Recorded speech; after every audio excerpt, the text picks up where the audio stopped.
విశ్వసులారా, నిశ్చయంగా చాలా మంది యోధ మతాచారులు, అహ్బార్ మరియు క్రైస్తవ సన్యాసులు, రహ్బాన్ ప్రజల సొత్తును అక్రమ పద్ధతుల ద్వారా తినివేస్తున్నారు మరియు వారిని అల్లాహ్ మార్గం నుండి ఆటంకపరుస్తున్నారు. మరియు ఎవరైతే వెండి బంగారాన్ని కూడా పెట్టి దానిని అల్లాహ్ మార్గంలో ఖర్చు పెట్టరో వారికి బాధారకమైన శిక్ష గలదనే వార్తను వినిపించు.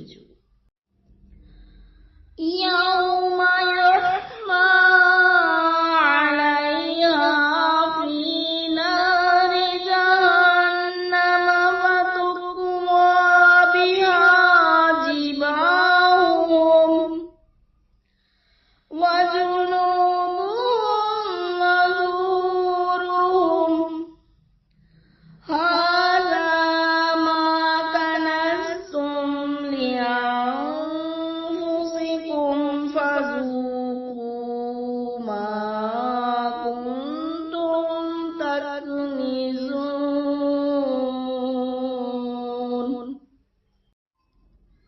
ఆ దినమున దాన్ని జకాత్ ఇవ్వని ధనాన్ని, ఆ వెండి బంగారాన్ని నరకాగ్నిలో కాల్చి దానితో వారి నుదురుల మీద, ప్రక్కల మీద మరియు వీపుల మీద వాతలు వేయబడతాయి.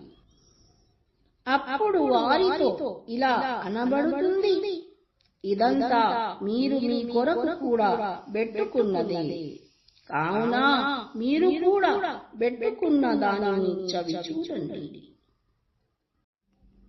मोमिनों, अहले किताब के बहुत से आलिम और मशाइख लोगों का माल नाहक खाते थे और उनको राह खुदा से रोकते हैं, और जो लोग सोना और चांदी जमा करते हैं और उसको खुदा के रास्ते में खर्च नहीं करते, इनको उस दिन अज़ाब अलीम की खबर सुना दो, जिस दिन वो माल दोज़ख की आग में खूब गर्म किया जाएगा। फिर उससे उन बखीलों की पेशानियां और पहलू और पीठें दागी जाएंगी और कहा जाएगा कि ये वही है जो तुमने अपने लिए जमा किया था, सो जो तुम जमा करते थे अब इसका मजा चखो।